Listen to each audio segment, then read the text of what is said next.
लेकिन मुस्लिम लीग की तरफ से जो अवामी मसाइल है उसके ऊपर कोई भी ना आवाज़ पार्लियामेंट में उठाई जा रही है और ना बाहर। क्या मुस्लिम लीग पूरी खामोशी के साथ अगले इलेक्शन की तरफ? बिल्कुल मुस्लिम लीग नून खामोश नहीं है, मुस्लिम लीग नून आवाज़ उठा रही है। लेकिन मैं ये समझती हूँ कि अपोजिशन को आवाम के जो मसाइल हैं इस वक्त उनको बहुत बदतरीन महंगाई का सामना है, उनको बदतरीन मसाइल का सामना है।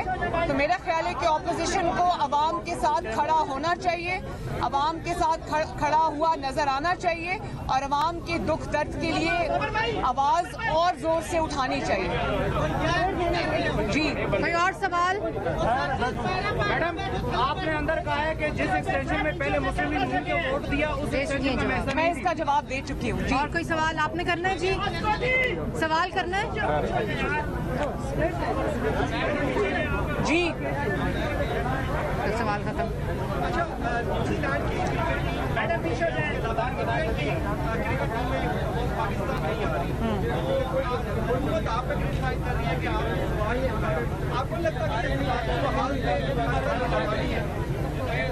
मेरा ख्याल है कि ना सिर्फ ये कि ये इस हुकूमत की पाकिस्तान की नाकामी नहीं है, ये इस हुकूमत की नाकामी है और इस हुकूमत का पुराना वतीरा जब से ये आई है इसको ये प्रॉब्लम है कि जब भी इनकी नाकामी की, इनकी नालायकी की, इनकी नाअहली की कोई निशानदेही करता है तो ये इल्ज़ाम उसी पर डालते हैं। बिल्कुल इसी तरह जिस तरह ईसीपी आजकल इनके धांधली के पोल खोल रही है तो ये ईसीपी के ऊपर चढ़ाई कर रहे हैं, तो इसी तरह बिल्कुल ये हर जगह पर नाकाम है, हर सफारती महाज पर ये नाकाम है।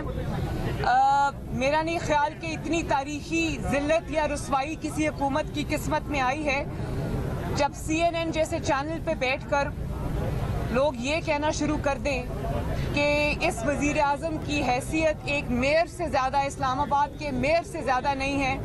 मैं समझती हूँ कि इससे बड़ी नामोशी इस आदमी की वजह से जो वज़ीर आज़म की कुर्सी पर बैठा है पाकिस्तान के हिस्से में, ये जो शर्मिंदगी है ये कभी नहीं आई। मरियम, ये बताइएगा कि तोशा खाना केस में हुकूमत ने इनकार कर दिया है जबकि आप लोगों के ऊपर इसी हवाले से केसेस बने हैं। देखें, पिछले 5, 6, 7 साल से कंटेनर्स के जरिए कंटेनर्स के ऊपर चढ़कर ये भाषण सुनते सुनते कौम के कान पक गए कि जो इमरान खान साहब के अपने फरमान थे कि जो अकाउंटेबिलिटी है वो वज़ीर आज़म से शुरू होती है और जो ताकतवर है उसको कानून के नीचे लाना है। कानून जो है वो छोटे लोगों के लिए है या कम ताकतवर लोगों के लिए है। और हज़रत उमर की मिसालें दिया करते थे कि उनका एक कुर्ता था, उसके बारे में भी सवाल हुए और जब अपनी चोरी की बात आई तो आराम से ये कह दिया कि मैं हिसाब नहीं दूंगा। ये आपने किस तरह कह दिया? ये आपका ज़ाती माल तो नहीं है, ना आपका ख़ानदानी माल है, ये पाकिस्तान की अमानत है और इस बारे में ना सिर्फ आपसे सवाल होना चाहिए बल्कि आपको जवाबदेह होना पड़ेगा। आप ये नहीं कर सकते कि आप लोगों को चोर कहते कहते और उसी आड़ में आप अपनी चोरी छुपा कर निकल जाएं। ये अब नहीं होगा, आपको जवाब देना पड़ेगा, ये आपका ज़ाती माल नहीं है। मैडम, ये भी डॉलर और पेट्रोल इस वक्त तारीख की बुलंद सतह पे महंगाई की वजह से आवाम परेशान है। क्या मुस्लिम लीग नून अपोजिशन तो प्लान रखती है महंगाई के खिलाफ भी कोई मुहिम चलाने की? क्योंकि माजी में जब इमरान खान अपोजिशन में थे तो हर दूसरे दिन वो कॉल दे देते थे प्रोटेस्ट की महंगाई को लेके, तो मुस्लिम लीग नून या पीपल्स पार्टी हमें मुतारिक नहीं पड़ी। देखिए, इमरान खान साहब की जहाँ तक बात है तो उन्होंने पिछले 5-7 साल में जो भी किया है वो उनके अपने आगे आया है। वो कहते थे कि जब पेट्रोल महंगा होता है तो वज़ीर आज़म चोर होता है, जब डीजल महंगा होता है तो वज़ीर आज़म चोर होता है, जब आटा महंगा होता है, चीनी महंगी होती है तो वज़ीर आज़म चोर होता है। तो इस लिहाज से इमरान खान साहब पाकिस्तान के पहले सबसे बड़े सर्टिफाइड चोर हैं। और अब ये जो दूसरों को चोर चोर चोर कहते थे उनकी अपनी कलई जो है पूरी कौम के सामने खुल गई है। और हुकूमत की छतरी जब बंद होने लगती है, जब आपका टेन्योर ख़त्म होने लगता है तो बहुत चीज़ें जो हैं वो अय्यां होने लगती हैं, आपकी ताकत जो है वो ख़त्म होने लगती है। तो बहुत सारी चीज़ें सामने आएंगी, आ रही हैं, उसमें फिर ये बहाना नहीं चलेगा कि मैं जवाब नहीं दूंगा ये आपके ज़ाती मसाइल नहीं है, ये कौम का पैसा है जिसका एक एक पाई का हिसाब आपको देना पड़ेगा। मैडम ये बताएं कि एक minute madam Nawaz Sharif London में मौजूद हैं, उनके कोरोना वैक्सीनेशन का जो अंदराज है वो लाहौर के अस्पताल में हो गया है और शनाख्ती कार्ड का जो रिकॉर्ड है वो नादरा के पोर्टल पर भी दर्ज है। जी मैंने कि 2018 पहले इसका सवाल का जवाब दे दूं। मैंने भी अभी on my way to the court मैंने ये खबर सुनी और मुझे तशवीश हुई।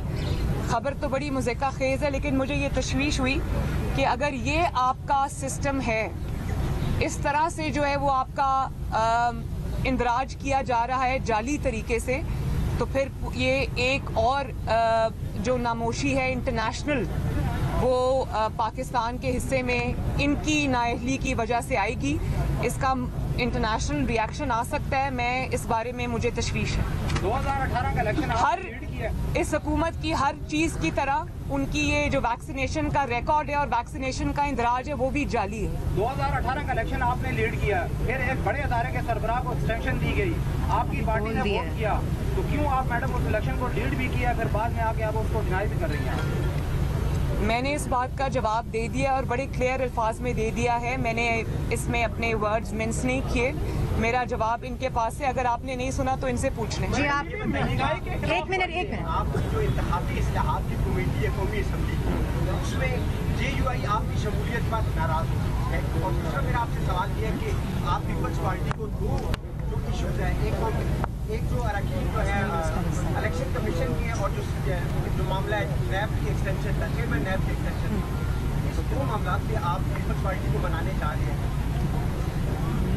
मैं तो सबसे पहले इंतखाबी इस्लाहात को इसलिए इस वक्त बिल्कुल गैर मुअस्सर समझती हूँ कि आप जितनी चाहे इस्लाहात कर लें, जहाँ से धांधली का जो पैदाइश है, मैनिपुलेशन है, जब तक उस सुराख को बंद नहीं किया जाएगा तब तक आप एक जितनी मर्जी इस्लाहात कर लें उनका कोई फ़ायदा नहीं है। तो जो अपने इख्तियारात से तजावुज़ करते हैं, जो अवाम के मैंडेट पे डाका डालते हैं, जिनके अंदर ये हिम्मत और हौसला है कि वो अवाम के फैसले को पांव तले रोंद के निकल जाते हैं, जब तक उनके आगे दीवार नहीं बनाई जाएगी आपका किसी इस्लाहात का कोई फ़ायदा नहीं। दूसरी बात आपने क्या पूछी मुझसे अभी? मैंने आपसे ये पूछा था कि नून लीग क्या पीपल्स पार्टी को मनाने जा रही है इलेक्शन कमीशन के मेमोरान के हवाले से, और इसके साथ साथ चेयरमैन जब ये मामला ऑफिशियली नून लीग के सामने आएगा तो नून लीग इस पर रिस्पॉन्ड करेगी कि उसकी क्या स्ट्रैटेजी होगी। जावेद लतीफ के शो का नोटिस पर भी बता दें। जावेद लतीफ साहब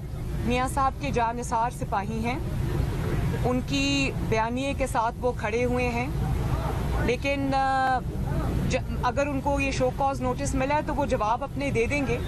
लेकिन मैं ये समझती हूँ कि जो भी किसी भी जमात के, ज़ाहिर है आज़ादी राय का हक सबको है, लेकिन जमात के डिसिप्लिन की खिलाफ वर्जी कहीं भी नहीं होनी चाहिए। लेकिन मैं ये समझती हूँ कि जावेद लतीफ़ साहब एक नवाज शरीफ के सच्चे सिपाही हैं, उनके नैरेटिव के अलम बरदार हैं, लेकिन किसी भी तरह अगर कोई उनसे कोई ऐसी बात हो गई है जो डिसिप्लिन की खिलाफ वर्जी में आती है तो वो अभी अपना जवाब जमा करा देंगे, हम उसमें पढ़ लेंगे कि उसकी क्या वजूहात हैं। जी मरियम, इलेक्शन कमीशन के ऊपर जो अभी हाल ही में हुक्मरान जमात की तरफ से हमले हुए हैं और इलेक्शन कमीशन ने उसका नोटिस भी लिया है, अब मुश्तरका पार्लिमानी सेशन में अगर कोई ऐसी कानून साजी की जाती है जैसे EVM मशीन के ऊपर, जो कि इलेक्शन कमीशन पहले ही मुस्तरद कर चुका है, तो फिर नून लीग ऐसी सिचुएशन में कहाँ खड़ी है? मेरा ये ख्याल है कि ECP पे जो हमले हो रहे हैं ये उन लोगों की तरफ से हो रहे हैं जो नून लीग को दर्स दिया करते थे इदारों के एहतराम का। तो नून लीग ने तो इदारों का हमेशा एहतराम किया है और उसके एहतराम की सज़ा भी भुगती है। एक बदतरीन victimisation, political victimisation, personal victimisation, उसको बर्दाश्त करके फिर भी इदारों पर तनकीद से गुरेज किया है। चंद अफराद पे जो जिम्मेदार थे उनके नाम भी लिए हैं, उन पर तनकीद भी की है, लेकिन जब इदारे अफराद को इदारा समझना शुरू कर दें तो वहाँ से डाउनफॉल शुरू हो जाती है। लेकिन ये जो ECP पर अटैक्स हैं, ये ECP पर अटैक्स नहीं हैं, ये अपनी चोरी खुलने का, चोरी कौम के सामने आ जाने का खौफ है जो वो ये बात कर रहे हैं। और देखें आप कितनी खतरनाक बात उन्होंने की। उन्होंने ये कहा कि जो ECP के अरकान हैं वो ECP के चेयरमैन के खिलाफ नोटिस लें। आप समझ सकते हैं कि नून लीग कभी ये कह सकती है कि किसी इदारे के जो अरकान हैं वो इदारे के चेयरमैन या इदारे के सरबराह के खिलाफ नोटिस लें। आप इदारों के, इसको कहते हैं इदारों पे हमला आवर होना। और ये मुझे इसमें कोई एम्बिग्विटी नहीं है, कोई दो राय नहीं है कि ये अपनी चोरी सामने आने के डर से ये हो रहा है। जहाँ तक आपने, और देखें अभी जो ECP की रिपोर्ट सामने आई है कि आई थिंक 2021 में या 20 में वो इलेक्शन हुआ था KPK का, जहाँ पे JUIF की सीट थी जिसको PTI जीत गई। अब उसके जो फैक्ट्स हैं वो सामने आए और वो होश उड़ा देने वाले हैं कि PTI के MPA ने जो धांधली की, वो MNA ने, सॉरी, वो जगह का नाम क्या है जहाँ पे इलेक्शन हुआ, वहाँ पर कुरम एजेंसी में जो अभी PTI के MNA वहाँ पर JUIF की सीट पर इलेक्ट हुए, वो पोस्टल बैलेट के जरिए धांधली करके इलेक्ट हुए। इसी तरह सुनने में आ रहा है कि जो डस्का में हुआ, जो जिस तरह ECP के अरकान को अगवा करके ले जाया गया, उनको हब्से बेजा में किसी फैक्ट्री में या किसी जगह पर रखा गया, उसके पीछे क्या मुहर्रिकात थे, क्या डिटेल्स थी, अब वो सुना है मैंने कि ECP सामने लाने वाली है। तो ये जो ECP पर अटैक है, ये अपनी चोरी खुल जाने का खौफ है जो कौम के सामने आ रहा है।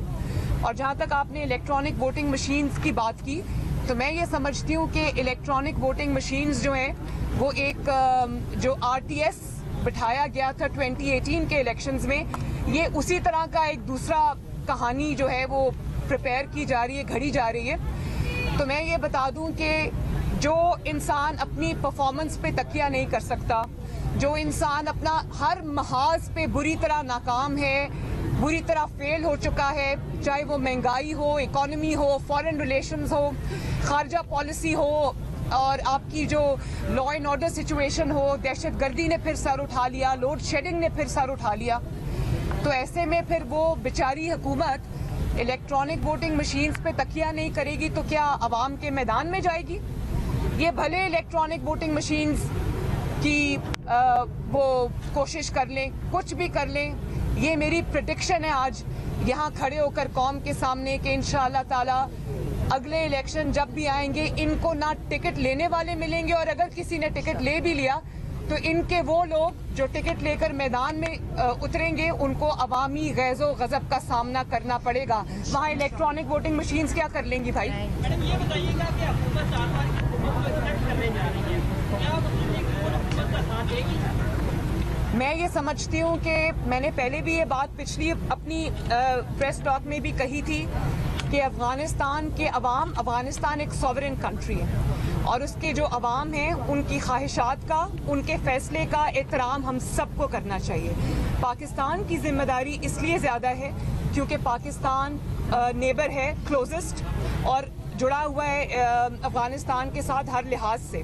तो अफगानिस्तान में जो होता है उसका इम्पैक्ट पाकिस्तान में भी आता है, लेकिन उसकी आड़ में अफगानिस्तान के अंदरूनी मामलात को मैनिपुलेट करना, ये अपने सियासी फ़ायदे के लिए, ये किसी तरह भी मुनासिब नहीं है। अफगानिस्तान का फैसला अफगानिस्तान के अवाम पर छोड़ देना चाहिए।